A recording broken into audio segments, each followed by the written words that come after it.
آهنگ نگاه،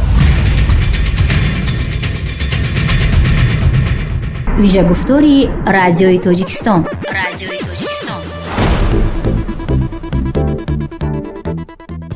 شنوندگان ارجمند و گرامی سلام.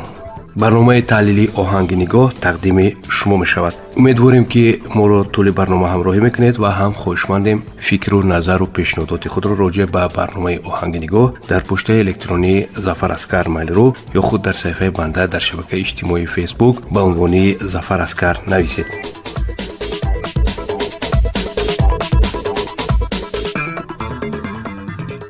شنوندگان ارجمند و گرامی، این نوبت در برنامه راجع به موضوع اهمیت و احیای جشن‌های ملی در زمان جهانی شوی صحبت میکنیم. مهمان امروز ما فیلسوف و فرهنگشناس دکتر علم فلسفه پروفسور امیرخان شاه حسینی طلبانی هستند.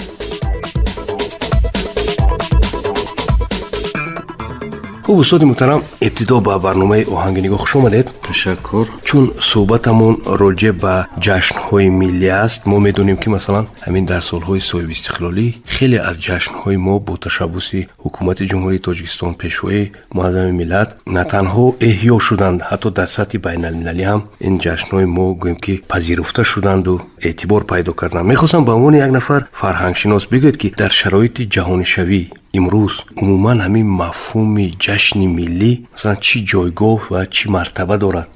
تشکر. واقعا هم استقلال دولتی امکانیت فراهم آورد که ملت صاحب تمدن تاجیک بار دیگر به اون تاریخ بی سابقه خیش و اون تمدنی که در سرگه تمدن عالم جای دارد روی بیارد، با نظر نیک به آن بنگرد و خصوصیت های اساسی انسان سالاری و انسان پرورانه این فرهنگ را دوباره احیا کند. واقعا هم در پیشگاه این اقدام سرور دولت پیشوای ملت محترم امام علی رحمان می ایستند و از روزگار اولی که اون کس به فعالیت راهبری دولت آغاز کردن کوشش نمودند که فرهنگ ملی تاجیک را بار دیگر احیا کنند، پایه‌های آن را مستحکم کنند و به جهانیان معرفی سازند. واقعا ببینید، هنوز سال 2001 ضمن واخوری پیشوای ملت با اهل زیای کشور ارائه کردند که فرهنگ هستی ملت است. بله. واقعا هم اگر ما میخواهیم هستی ملت خیش را تامین کنیم و بقای آن را خواهیم، باید به این جبهه اساسی معرفی کننده ملت توجه زیاد، توجه اولین درجه داده باشیم و تکرارا در پیام نوبتیشان پیشوای ملت تأکید کردند که در روند جهانی شوی پیش از همه باید هویت فرهنگی نگاه داشته شود، زیرا اون نفران ناآشنای ملت کوشش میکنند که اول زبان ملت را بگیرن، فرهنگ ملت را بگیرن و پسان این دو عنصر اساسی که از بین رفت، ملت نیست از بین میرود. و اون چیزی که شما تاکید کردید که مفهوم جشن‌های ملی در تاریخ فرهنگ بشری پدیده‌هایی هستند که اونها در حالت‌های گوناگون آفریده میشن، ایجاد میشوند و خصوصیت تربیتگری و خصوصیت انتقالدهی ارزش‌های واقعاً تمدن ساز را دارند و جشن‌های ملی وقتی که اگر جشن و مراسم و عرف و عادت و عنعنه را ما همچون عنصرهای فرهنگی تحلیل کرده باشه، هر کدامی از اینها یعنی محصول ایجادی یک جامعه، یک گروه انسان‌های هستند که اونها خواه به خاطر قانع گردانیدن طلبات معنوی روحانی و یا حالت‌های پسیخیکی تنظیم مناسبت‌های اجتماعی ایجاد کرده میشن و چون در سطح بالاتر رفت اینها خصوصیت متحد سازندگی میگیرند. یعنی وقتی که مفهوم جشن‌های ملی به زبان گرفته می شود، گپ سری اون است که هر یک جشن و مراسم خصوصیت سرجم کنندگی دارد. ببینید، اگر جشن زادروز را ما گویم در دایره عائله، همون اعضای عائله را در یک روز معین به هم می بیارد، باعث فرح بالی اونها هست، شیرین سخنی ها هست، تبریکات ها هست، امید و آرزوهای زیاد هست و همین در دایره ملت هم خصوصیت به هم آورندگی، سرجم کنندگی و دلگرم کنندگی نسبت خود همین ملت را ба душ дорад. бале ташаккур. ва воқеан мо вақте ҳамин ҷашнҳои миллиамон масалан наврӯз, тиргон, мергон, сада масалан ба забон мебиёрем, воқеан инҳо як нав гӯшнавоз ҳастанд дар баробари он ки масалан шумо гуфтед хусусиятҳои фароҳмандкунанда дорад. дар баробари ин номи ҳамин масалан ҷашнҳои миллии мо воқеан як хушоянду гӯшнавоз ҳастанд. ман мехоҳам инҷо аз дидгоҳи фалсафӣ ба ҳамин чиз назар кунем. масалан шумо аз нигоҳи фалсафӣ ин ҷашнҳои моро масалан наврӯзу тиргону мергону сада чӣ гуна масалан тафсир мекунед? ташаккур. воқеан ҳам ҷашнҳое ки дар фарҳанги мо хусусияти тарихӣ доранд ва хушбахтона имрӯз эҳё мешаванд, ҳамзамон аз ҷониби ҷомеаи ҷаҳонӣ, аз ҷониби масалан ЮНЕСКО пазирафта мешаванд. инҳо ҷашнҳое ҳастанд ки хусусияти афсонавӣ надоранд.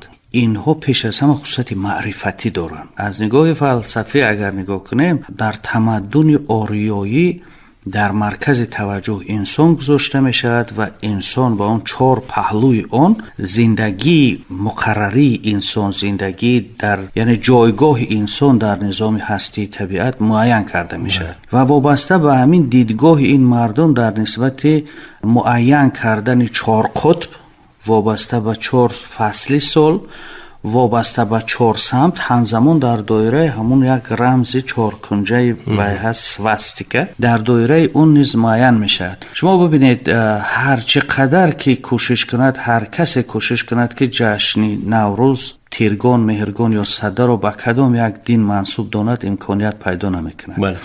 яъне инҳо пеш аз ҳама ҷашнҳои табиат ҳастанд ва шинохти табиат. мо хушбахтона метавонем ифтихор кунем ки ниёкони мо қобилияти дарк, қобилияти маърифати табиатро доштанд, қонуниятҳои табииро доштанд ва ҳанӯз мушоҳидаҳо хусусияти рационалӣ ё ақлгароӣ доштанд. баъзан андешаҳо баён мешавад аз ҷониби мутахассисони муҳтарами дигар риштаҳо ки гӯё ин ҷашнҳо дар доираи афсона, асотир ё хусусиятҳои он содалавҳона доранд. ба ин андеша розӣ шудан то андозае мушкил мешавад. чаро ки пайдоиши агар ин ҷашнҳоро мо ба таърихи зиёда аз 5000 сола, 6000 сола нисбат диҳем, ҳанӯз ҳам мубрамият доранд инҳо. аммо афсонаю асотиру он чизҳое ки масалан бофтаи хаёл ҳастанд, онҳо метавонанд умри тӯлонӣ надошта бошанд ва вобаста ба пешравиҳои техникӣ, илмию маърифатӣ онҳо хусусияти архаистӣ касб мекунанд. вале бубинед ки мо масалан дар нисбати ҷашни сада агар суҳбат кунем ва онро гӯем ки ин ба ҳушанг нисбат дода мешавад, ба кашфи оташу ва дигар чиз, инҳо албатта бигзор ҳамун фаҳму доираи он вақт, вале дар зери ин мафҳум чандин масъалаҳои асосии маърифатӣ гузошта шудааст. пеш аз ҳама ин шинохти гардиши ҷирмҳои осмонӣ, аз ҷумла ҳаракати замин дар гирди меҳвари худ, дар гирди офтоб ки аз куҷо қувват мегирад ва дигар он ки масалан қобилияти акнун кашфи оташ як дастоварди бузурги фарҳангӣ аст, вале шинохти ҷавҳари ҳастии олам инҷо зери назар гирифта мешавад. барои мисол дар ҳамин мавриди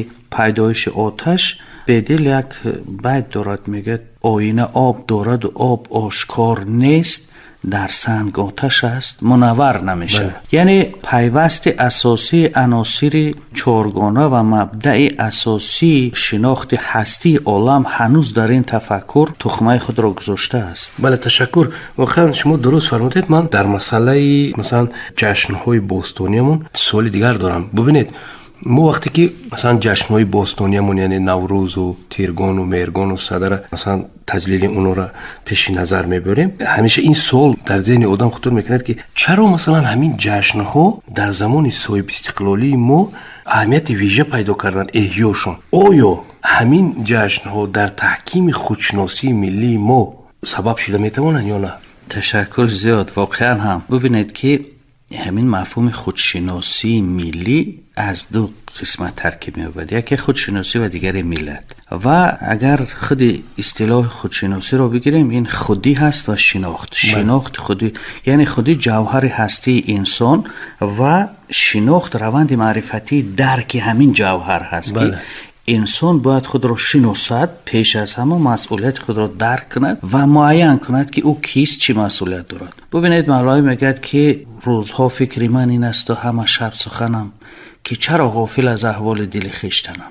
از کجا آمدم؟ آمدنم بهر چی بود؟ به کجا می روم؟ آخر ننمای وطنم. یعنی انسان باید پیوسته اندیشه سری اون کند که او همچون انسان کی هست، چی خصوصیت دارد، چی مسئولیت دارد، چی وظیفه های بر دوش دارد که او باید همون مسئولیت انسانی خود را حمایت کرده تواند، یعنی به حیث انسان هست شدنی را. اما در درجه ملت وقتی که بالاتر می رویم، انسان در تنهایی وجود داشته نمیتواند.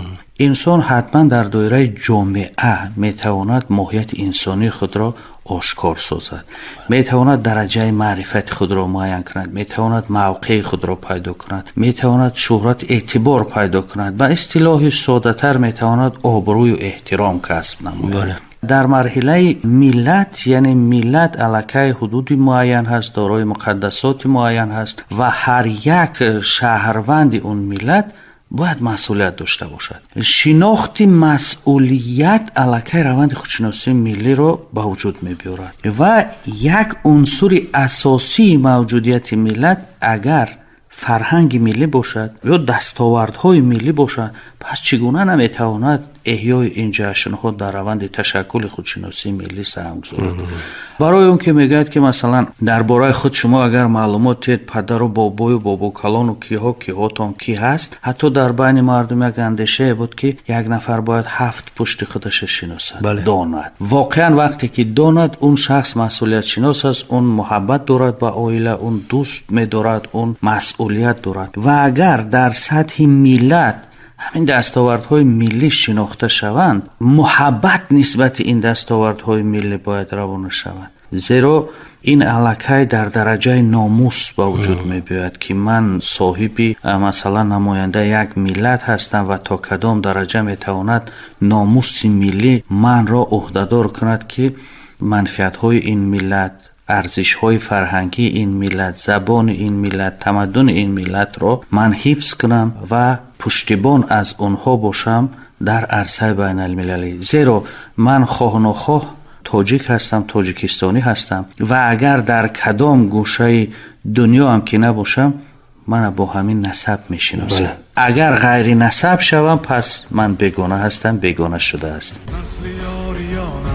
ملتی کیانم، رستمی زمانم، من تاجیکم. کوهی سر بلندم، کاخی بگزندم، شاد و ارجمندم، من تاجیکم. رودی پر خروشم، وارسی کروشم، باری خود بدوشم، من تاجیکم. اهل علم و دینم، پاک سرزمینم، چشمی کم نبینم، من تاجیکم. خلقی تاج دارم، باز خاک سارم، کینه ندارم، من تاجیکم. تاجیک مرد بود، مرد بیماند، تاجدار و خون سر بیماند. تاجیک مرد بود، مرد بیماند، تاجدار و خون سر بیماند. با دلی گشاد و مهر و اعتماد، دوستی اهلی در بیماند. با دلی گشاد و مهر و اعتماد، دوستی اهلی در بیماند.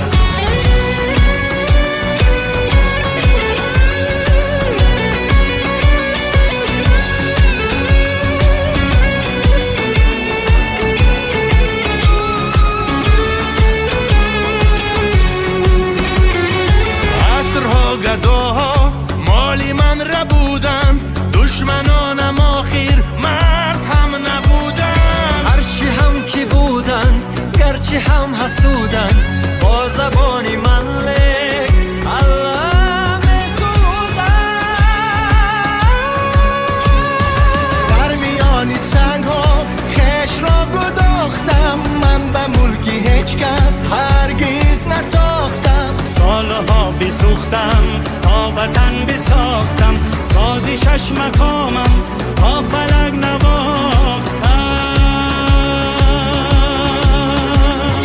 تاجیک مرد بود، مرد بیمانه،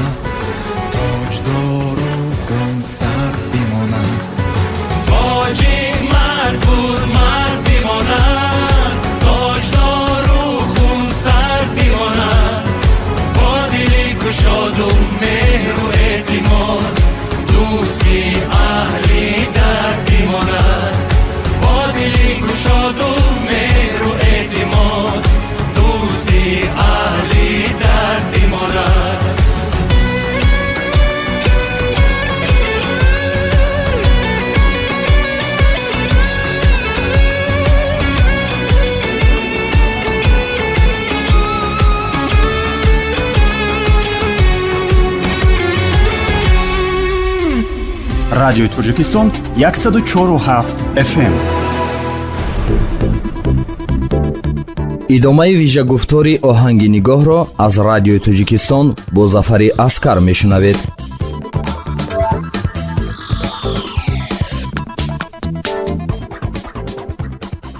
шунавандагони арҷманд, шумо идомаи барномаи оҳанги нигоҳро мешунавед. дар барнома доир ба мавзӯи аҳамияти эҳёи ҷашнҳои миллӣ дар замони ҷаҳонишавӣ файласуф ва фарҳангшинос, доктори илми фалсафа профессор Амирхон Шоҳҳусайн Талбонӣ суҳбат мекунанд.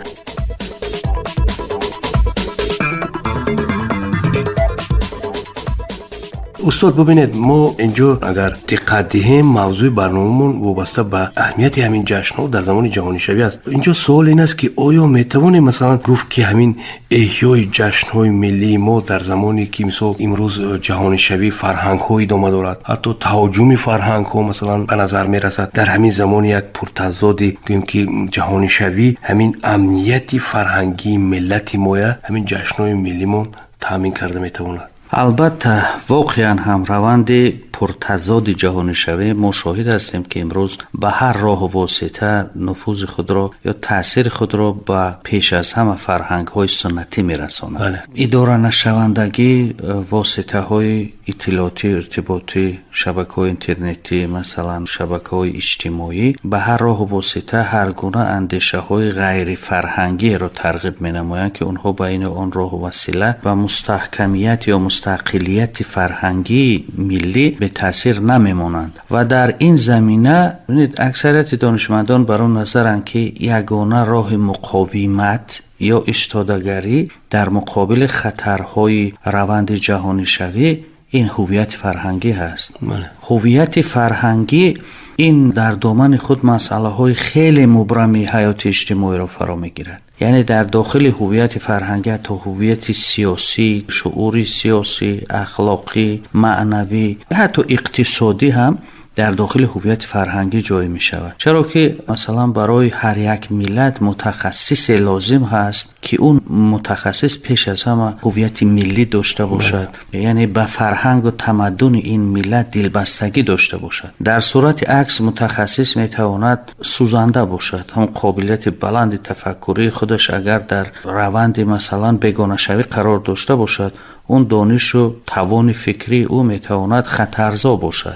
яъне агар физики машҳур ва пурқудрати мо дорои шуъури миллӣ, дорои ҳисси ватандӯстию фарҳангсолорию фарҳангпарварӣ набошад, он метавонад ихтироъкори кадом як маводҳои таркишӣ бар муқобили ин миллат истифода шавад. ва албатта бибинед ки аз ҳама муҳим ана ҳамун ҳуввияти фарҳангӣ ҳаст ки инсонро метавонад ба дӯст доштани миллату ба дӯст доштани давлату ба эҳтироми тамоми дастовардҳои ӯ водор кунад. аз ин лиҳоз яъне қудратмандтарин шахс, қудратмандтарин инсон ҳамоне ҳаст ки фарҳангӣ ҳаст. бинед шоир мегӯяд ки миллат ки ба доноӣ шуда қофилапайванд, оварда заминрову замонро ба фарочанг. фар донишу қудрат буваду ҳанг мароҳанг, бо ин фару ин ҳанг шавад халқ ба фарҳанг. бале, дуруст. ташаккур. дар идомаи суолҳо ба назари шумо масалан ҷашнҳои миллии мо дар тарбияи насли ҷавонамон чӣ нақш гузошта метавонад? метавонем ки мо гӯем ки ҳамин ҷашнҳои миллимона ҷолибтар, бо нишонрастар барои насли ҷавон уна пешниҳод кунем ва ҳуввияти миллии онҳо боло шавад ва ифтихороти миллии онҳо боло шавад. барои ҳамин мо масалан метавонем гӯем ки ҳамин ҷашнҳои миллии мо дар тарбияи насли ҷавон нақш дорад. албатта мана ҳамун раванди иҷтимоишавӣ як инсон аз фаъолнокии ӯ дар ҷомеа вобастагӣ дорад. яъне ба кадом гурӯҳҳо ҷалб карда мешавад ва чӣ гуна таъсир мегирад, ҳамин тариқ иҷтимоишавии ӯ сурат мегирад, ба ҷомеа ворид мешавад. ва вақте ки мо агар мақсад гузорем ки бояд фарзанд монад дар рӯҳияи ватанпарварӣ, ватандӯстӣ, эҳтироми арзишҳои миллӣ, дӯст доштани ин миллат тарбият кунем, бояд аз оила шурӯъ кунем ва шурӯъ кардан дар ин маврид чӣ гуна сурат мегирад. бубинед устоди муҳтарам, вақте ки мо дар доираи оила ҷашнҳои миллиро як шукӯҳу шаҳомат медиҳем, аллакай кӯдаки мо اکثریت کودک‌ها تفکر تصویری ابرازی دارند و یا هر چیزی را که می‌بینند همون را قبول میکنن و در نظر کودک از همه بزرگترین، قدرتمندترین، داناترین، زیباترین و همه چی پدر و مادری او هست. وقتی عملی پدر و مادر را مشاهده میکنند که در مثلا جشن نوروز کوشش میکنند که اونها لباس نو برای فرزندانشون یا یگان توفه های دلخواه برای اونها آماده کنند یا اقلا یک دسترخوان ایدانه در خانه آرایش دهند، حس کنجکاوی کودک همیشه وجود دارد. پرسان می شود پدر یا مادر این به خاطر چی است؟ بله. و حتما اون پاسخ میگیرد که این به خاطر استقبال از جشن بزرگ ملی هست، این نوروز هست. و ما مثلا مشاهده میکنیم در حیات عائلوی مونم کودکمون الکی از سن خردی ما برای او در زادروز یک دسترخوان میآوریم و تحفه تقدیم میکنیم. این هر سال منتظر میشود زادروز من کی است؟ کی میشود؟ پرسان میشود کودک. و همین گونه همین جشن‌های ملی اگر ما خواهیم واقعا صاحب این ملت باشیم، صاحب این فرهنگ باشیم و این فرهنگ و تمدن ما عمر جاویدان پیدا کند، باید از عائله شروع کنیم تجلیل اینها را. در دایره عائله در همون شکلی که بعضا جشن و مراسم های ساخته هستند و دیگر خصوصیت های دیگر هستند، جشن های ملی را اگر ما اقلا به یک آرایش دادن دسترخوان به خاطر تأثیر در شعور فرزندامون شروع کنه بهترین می شود. همزمان در سطح‌های دیگر در کودکستان و در مکتب و دانشگاه و کارگاه و دیگرها نشست‌هایی که مثلا در دوام 70 سال ما الکی عادت کردیم برای تجلیل از سال نو میلادی. خوب باشد ما طبق همین سال شماری زندگی داریم، اون را ما همچون جشن دینی استقبال نمیکنیم بلکه همچون یک جشن زندگی روزمره تقویمی. بله. و همین رو در دایره کارخانه هامون هم حتی نشست ها تشکیل میکنیم که به خاطر پیشواز از سال نو. چرا ما همین گونه جشن ها، همین گونه نشست ها رو به خاطر استقبال یا تجلیل از جشن های ملی نکنیم؟ اگر این رو در دایره همون معیار مقرر گردیده، البته در دایره اون قانون تنظیم هست که ما نباید به صرف و خراجات بیهوده خودنمایی های و صرفه‌کاری های بیهوده سر و کار بگیریم، اما به خاطر تربیه نسل معاصر در راه شناخت ارزش های فرهنگی و درک مضمون و ماهیت آنها. پیش از همه باید درک مضمون و ماهیت اینها در شعور نسل معاصر ما جای کرده شود. چرا که اون ناآگاهان گویم، اون مخالفان گویم یا که اون ناآشنایان ملت در هر حالت توسط واسطه های اخبار و واسطه های اینترنتی بیان میکنن که تجلیل از این جشن کفر است و این دروغ هست و این نمیدونم چی است. اینها همه تعصب هستند، متعصبیت هستند و دور کردن مردم از فرهنگ ملیشون هست. نباشد بار دیگر هم تکرار کنم کدامی از این جشن‌های ما میتوانند خصوصیت دینی داشته باشند. پیش از همه اینها خصوصیت معرفتی، خصوصیت شناختی، خصوصیت فکرانی دارند که انسان باید اندیشه کند که در این جشن چگونه تغییرات در طبیعت به وجود می‌آید. با کدام خاطر هست استقبال این آیا دارد یگان خصوصیت غیبی یا خصوصیت اعتقادی یا خصوصیتی که اون با عقل و منطق و دانش خلاصه کرده نشود، تنها خصوصیت اعتقادی داشته باشد؟ من گمان میکنم که این گونه نیست. اینها واقعا خصوصیت حیاتی دارند، واقعی و زمینی. واقعا درست فرمودید. هیچ یک جشن ملی ما با دین و آیین جنبه اعتقادی عموما ندارن و رابطه هم ندارن. این چیزی است که اینا باید جوانای ما واقعا درست درک کنند. و در نهایت سوالهای من استاد ببینید، ما در راستای تجلیل یکی از جشن‌های ملیمون جشن صدق قرار داریم و من در پایان صحبتم بسیار می‌خواستم که به عنوان یک نفر فیلسوف و فرهنگشناس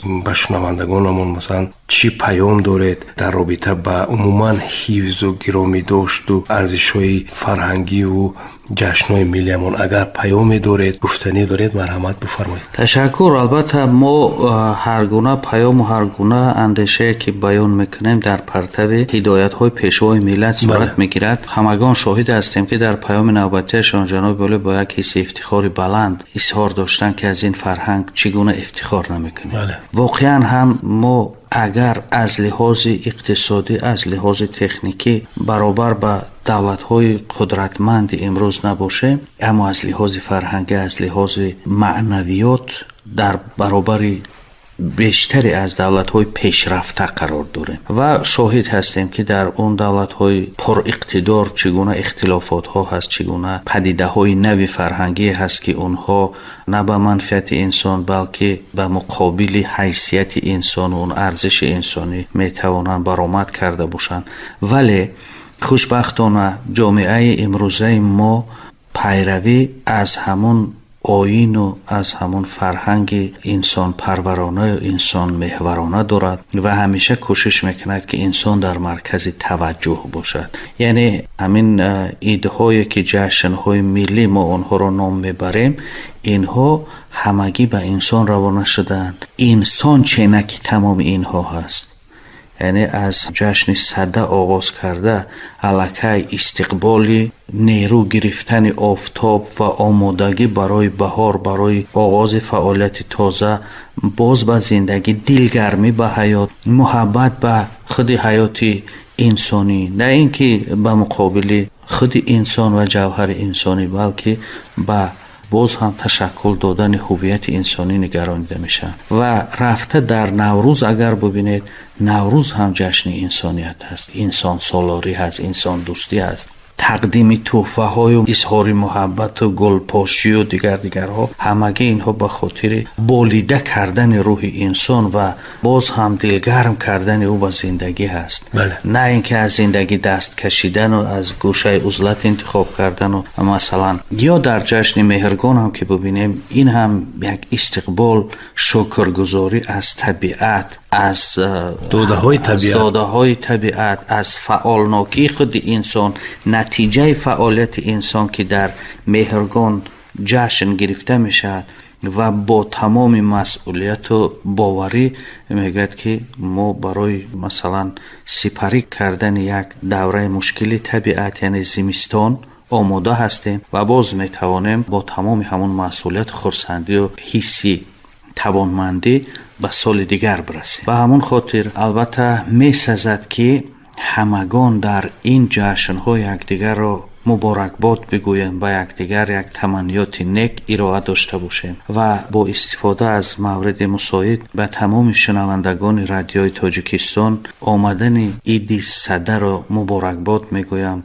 و بگذار که در شعور تمام نسل معاصر، نسل امروزه جامعه تاجیکستانی، هویت فرهنگی، هویت ملی، خودشناسی ملی و پاس داشتن خاطره تاریخی، احترام به تمام دستاوردهای ارزشمند این فرهنگی باز هم تقویت یابد. بله، تشکر. و واقعا یک نکته رو من در نهایت تاکید میکنم که احیای جشن‌های ملی ما از جمله جشن صده در زمان جهانی شوی گویم که فرهنگ ها عامل مهمی حفظ هویت فرهنگی و خودشناسی ملی ما تاجیکان محسوب می شود. این جشن ها واقعا از صحبت امروز هم خلاصه این شد که نه تنها یادگاری تاریخی بلکه مکتب تربیه معنوی و جهانبینی نسل امروز می باشند. مثلا تجلیل با شکوه آنها و اعتراف و اعتبار پیدا کردن آن در سطح بین المللی با تشبث پیشوای ملت محترم امام علی رحمان نشان میدهد که فرهنگ و تاریخ پایه استواری دولت و دولتداری ملی ما است. استاد عزیز، برای آنکه دعوت ما پذیرفتید، آمدید و یک صحبت خوب و کارشناسانه کردید، به شما عرض تشکر میکنم. برایتان سلامتی، بردباری و در کارهای علمی و تعلیمی بران میخواهم.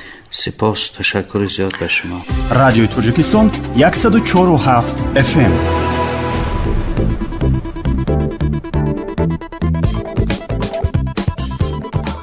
شنوندگان عزیز، در همین جا برنامه ما به پایان میرسد. یادآور میشیم که در برنامه موضوع اهمیت احیای جشن‌های ملی در زمان جهانی شوی در صحبت فیلسوف و فرهنگشناس دکتر علم فلسفه امیرخان شاه حسین طلبانی بررسی کرده شد. برنامه رو برایتان مؤلف و صحبت را ظفر اسکر، صدا بردار نسیم جان زاکیرов و کارگردان اردشیر شریفов آماده و پخش کردیم. تا صحبت‌های دیگر روی موج رادیوی تاجیکستان سلامت و سربلند باشید. چند آمد به ما جشنی صده، جشن شاهان و خراسانی بزرگ، آتشی که در صده روشن کند از رمز روح مردانی بزرگ. فیضها جشنی صده برپا کنه، جشن اجدادی خود یاد کنه.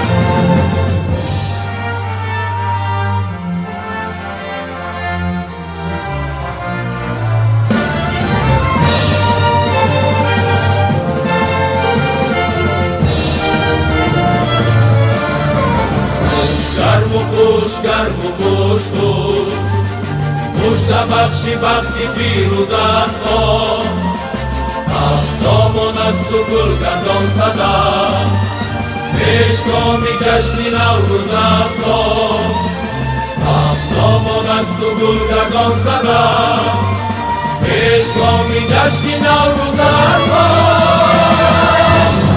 پیشگاه جشنی صدا برپا کنه جشنی اجدادی خود یاد کنه پیشگاه جشنی صدا برپا کنه جشنی اجدادی خود یاد کنه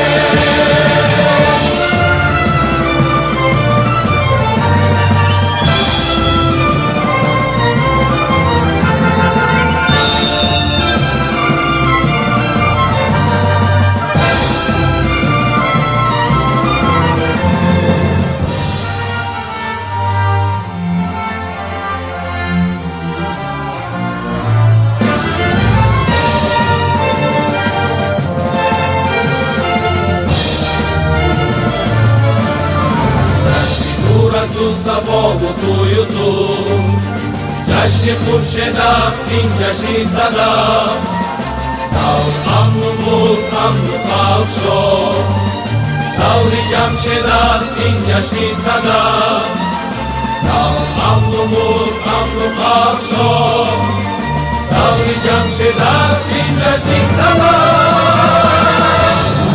پیشوا جشن صدا برپا کنه جشن اجدادی خود یاد کنه پیشوا جشن صدا برپا کنه جشن اجدادی خود یاد کنه پیشوا جشن صدا برپا کنه جشن اجدادی خود یاد کنه جشن اجدادی خود یاد کنه جشن اجدادی خود یاد کنه